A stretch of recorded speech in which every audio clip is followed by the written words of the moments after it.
नमस्कार दर्शकबिन, आज हामीसँग नेपाल राष्ट्रिय स्वतन्त्र किसान मोर्चा केन्द्रीय अध्यक्ष पुष्पराज प्याकुरेल हुनुहुन्छ। उहाँसँग हामी कोरोनाका कारण भएको लकडाउनले किसानलाई कस्तो प्रभाव पारेको छ भन्ने विषयमा कुराकानी गर्न गइरहेका छौँ। आउनुहोस् सँगै बसेर हेरौँ। पुष्पजी, तपाईलाई स्वागत छ कार्यक्रम सुप्रियासँग कुराकानीमा। धन्यवाद। तपाईको दैनिकी कसरी बितिरहेको छ यति बेला? खायो बस्यो सुतो, हिजो आज आनन्दले लकडाउन छ, लकडाउनमा ढुक्क भएर बसिरहेको छौँ। घरबाट बाहिर निस्किने, आफ्नो कृषि जगत किसानको पेसाहरू गर्ने काम गरिरहेको छ। लकडाउन भनेको के हो, किसानहरूले यसलाई कसरी बुझेका छन्, प्रष्ट पारिदिनुस् न। लकडाउन भनेको चाहिँ यो चाहिँ एउटा अहिले कस्तो छ भने संसारै अहिले जुन यो डक्टरद्वारा चाहिँ चलिरहेछ देशहरू, डक्टरको निर्देशनअनुसार देश खोल्ने नखोल्ने भनेर चाहिँ डाक्टरहरूले एउटा बिरामीहरू अत्याधिक मात्रामा चापमा नबढोस्, सङ्क्रमण बेसी नफैलियोस्, त्यसको लागि चाहिँ एक व्यक्ति आफ्नो ठाउँभन्दा आफू जुन स्थानमा छ, जस्तो स्थानमा छ त्यही स्थानमा बसेर त्यहीबाट चाहिँ अगाडि बढ्ने पद्धतिलाई लकडाउन भन्ने प्रक्रिया छ। र यसले चाहिँ तपाईँको अहिले के देखायो भने मान्छेहरू छुचुर भएर कुदिरहने जुन एउटा प्रथा थियो, त्यो प्रथामा चाहिँ केही व्यक्तिहरूले अहिले ठुलै नै मानसिक समस्या नै पैदा पनि गर्ला जस्तो देखिरहेछ। किनभने अब आम्दानीको आयस्तर छैन, आयस्तर नभइसकेपछि उहाँहरू चाहिँ जुन हिजो खेती नै गर्नु नहुने, उत्पादनै गर्नु नहुने, यो जग्गा जमिन चाहिँ प्लटिङ गर्नुपर्ने, भाँजो बनाउनु पर्ने र करोड बिल्डिङ चाहिँ करोडौँ रुपियाँ खर्च गरेर सारा पैसा विदेशीले जुन प्रवृत्ति गरेर आएको थियो, अहिले यो चाहिँ लकडाउनले के फिल्डिङ गराइदिइरहेको छ उहाँहरूलाई भने कम्तीमा खेती चाहिँदो रहेछ, जमिन चाहिँदो रहेछ, उत्पादित वस्तुहरूको चाहिँ के अरे ठाउँ चाहिँदो रहेछ, भिडभाड होइन, कम्तीमा खुल्ला रहेर। हाम्रो हिन्दू धर्म भनेको थियो नि, मान्छेलाई चाहिँ नि 6 फिटको एरिया चाहिन्छ है भनेर चाहिँ हाम्रा बुढापाकाहरूले भनेको कुराहरू अहिले चाहिँ मलाई झलझली यादहरू आइरहेछ। यसले धेरै नै समस्या त पैदा गरेको छ, तर अर्कोतर्फ खुसीको कुरा के आएको छ भने जसरी विकसित राष्ट्रहरूभित्र जुन चाहिँ बिल्डिङ र लिफ्टको आधारमा जुन मानिसहरू 50 तला 40 तला तलमाथि गर्ने प्रविधिमा त्यो सङ्क्रमणले एउटाले स्विच दबाउँदाखेरि चाहिँ सयौँको सङ्ख्यामा आउने थियो। नेपाल गरिबै भएको कारणले होस् अथवा 1 तला 2 तला भए पनि लिफ्ट नभएको नाताले भए पनि यो चाहिँ अलिकति मैले के देखिरहेको छु, कम भएर गएको देखिरहेको छु। लकडाउन थपिँदा किसानको के कुरामा सरकारले ध्यान दिनुपर्छ? लकडाउन त तपाईँको अहिले भर्खरै 2 महिना अगाडि गरेको लकडाउनदेखि 2 महिना पछाडि त्यसको चाहिँ नि 100 गुणै वृद्धि भएर आयो जस्तो देखिरहेको छ। एकजना स्टार्टिङमा देखिएको अहिले लगभग 700 क्रस भइसकेका छन्। यसले के देखाउँछ भने लकडाउन त थपेर जानै पर्छ। लकडाउन थपेर जाँदाखेरि पनि तपाईँको के चाहिँ गर्नु पर्यो भने कम्तीमा लकडाउन थपिसके पछाडि कुन वस्तुहरूमा के वस्तुहरूमा चाहिँ छुट दिने, जस्तो यो चाहिँ के आयो भने मान्छेदेखि मान्छेमा सर्ने चाहिँ यो एक खाले रोग आयो। एउटा पशुदेखि मान्छेमा र मान्छेदेखि पशुमा जाने जुन रोग थियो त्यसलाई जुनोटिक रोग भनेको थियो। यो पनि एक प्रकारको सरुवा रोग त हो, तर यो चाहिँ के आयो भने मान्छेसँग टच भएर चाहिँ त्यसमा चाहिँ संसर्ग भइसके पछाडि आउने रोगहरू भएको हुनाले रोग बडा भयङ्करै छ। तर यो भयङ्कर रोगलाई चाहिँ अब नियन्त्रण गर्नको लागि के गर्नु पर्यो भन्नु चाहिँ तपाईँको लकडाउन भन्दा यसको विकल्पै छैन। लकडाउन हुँदाखेरि पनि यहाँ कतिपय साथीहरूमा के आइदियो भने यो चाहिँ सरकारले जबरजस्ती लादेको पद्धति जस्तो चाहिँ उहाँहरूको सोच आएको छ। यो कुरोमा दृष्टि नजाओस्। अहिले तपाईँको कम्तीमा खुल्ला राखिसकेपछि खुल्ला भइसकेपछि के हुन्छ भने एक व्यक्तिदेखि अर्को व्यक्तिमा चाहिँ लसपस संसर्ग कम हुने भएको हुनाले यसलाई चाहिँ बढाएर लानुपर्छ। तर यसले कृषि जगतमा चाहिँ अहिले मैले के समस्या देखिरहेको छु भने लकडाउन जारी भएर आयो। अब तपाईँको यहाँ के छ भन्नु छ भने मैले त यो किसान र चाहिँ पुलिस पीडित देखिरहेको छु। अब पुलिसलाई हेर्नुहोस्, तपाईँको एउटा मुखमा मास्क हालिदिएको छ अनि हातमा पन्जा दिएर एउटा लौरो लिएर चाहिँ बाटामा घुरिरहेको छ, उसले सेफ्टी पनि देखिरहेको छैन। त्यस्तै किसानहरूको पनि के छ भने हिजो लगाएको फसलहरू पाकेर बारीमा बर्बाद भएर गइरहेछन्। त्यो बारीमा बर्बाद भएर आएको फसलहरूलाई कम्तीमा लकडाउन भनेर चाहिँ वार्ड अध्यक्षहरू कोठाभित्र पस्ने, कोठामा लुकिदिने, जब भाइरससँग नलडी हुँदैन भन्ने थाहा हुँदाहुँदै पनि उहाँहरू चाहिँ सम्पर्कदेखि टाढा भएर गइदिने। अब यसले चाहिँ के आइदियो भने कृषकहरूले उत्पादन गरेका वस्तुहरू अहिले चाहिँ खेतमा चाहिँ तपाईँको गोठमा चाहिँ कुहिएर चाहिँ सडिएर जाने स्थिति भइरहेछ। यो स्थितिमा स्थानीय सरकार भनेकै अहिले नगरपालिका गाउँपालिकाको वार्ड हो सबभन्दा पावरफुल। त्यो वार्डहरूले के गर्नु पर्यो भने आफ्नो एरियाभित्र भएका कम्तीमा कृषकहरू हुनुहुन्छ भने उहाँहरूको चाहिँ अब साग सब्जीहरूको लागि एउटा सिफारिस मिलाएर सङ्क्रमण नभएको क्षेत्रमा कम्तीमा दूरी चाहिँ कम गराएर त्यो सब्जीहरू चाहिँ घर घर पुग्ने वातावरण सिर्जना गरिदिए पनि यसमा चाहिँ हुन्थ्यो।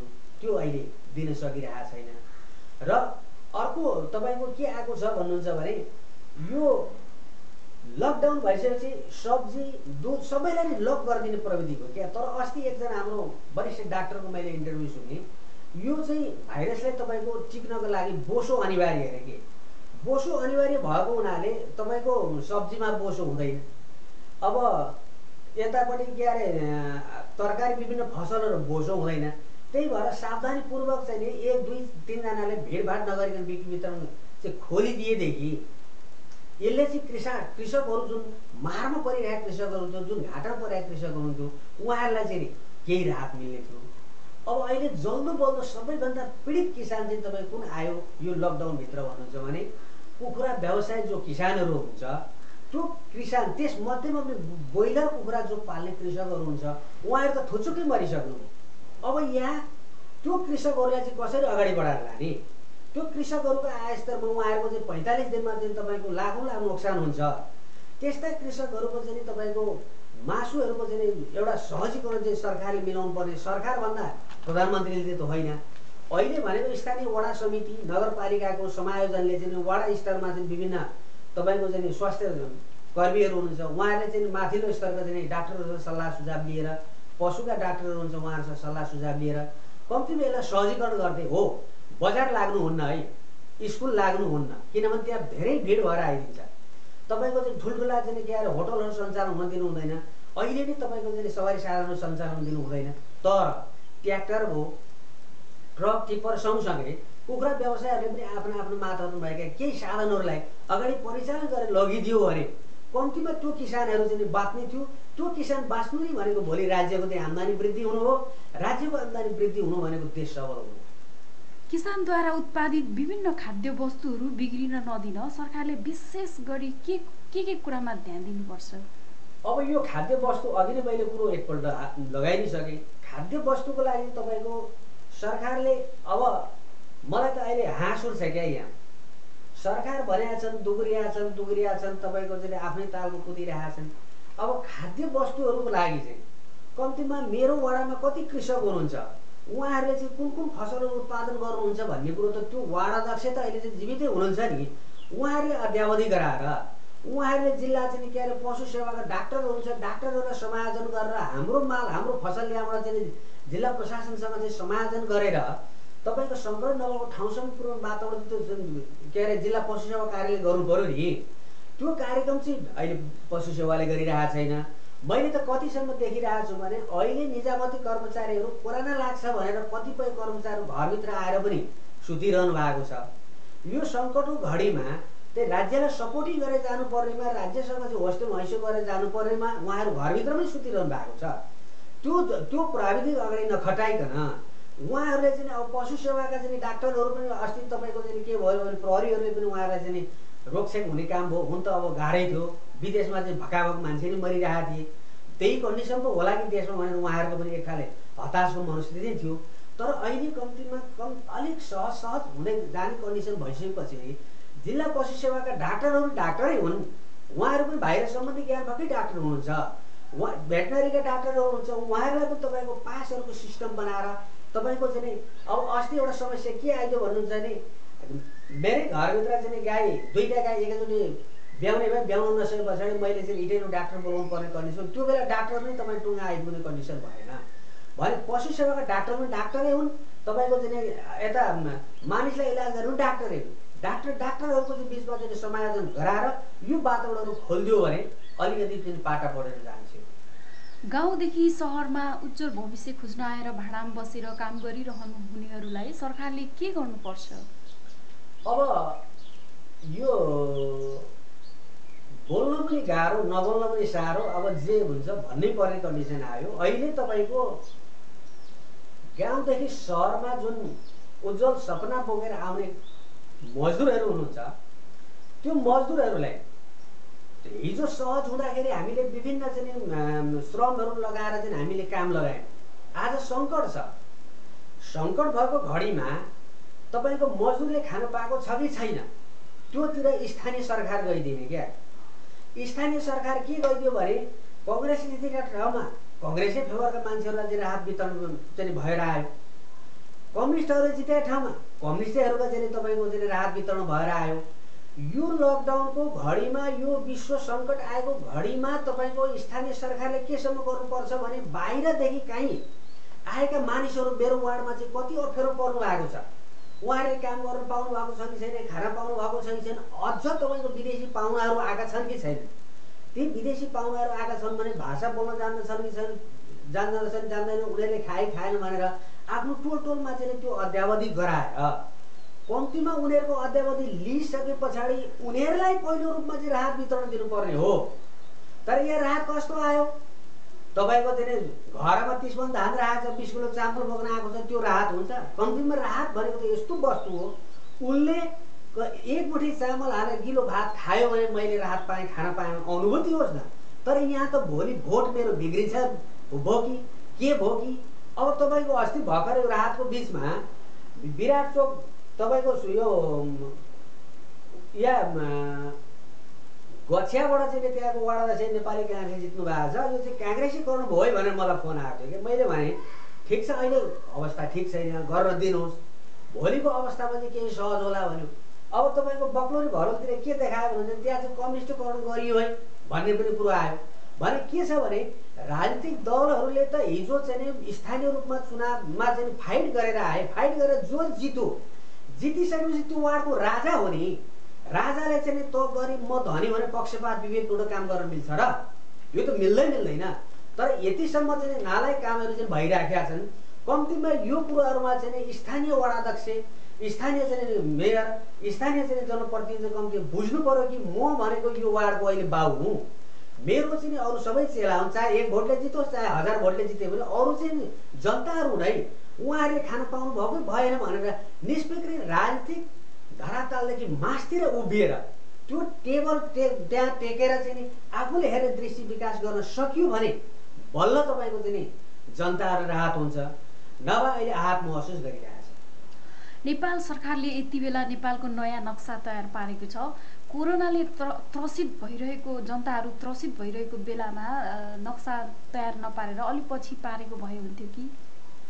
अब यो बहुतै ठुलो इस्यु हो। यो इस्यु तपाईँको आजदेखि उठेर आएको होइन। पटक पटक तपाईँको 46 सालमा पनि लिपुलेको चाहिँ मुद्दा उठाएर पूर्व मालेले चाहिँ यो कुराहरू उठाइराखेका छन्।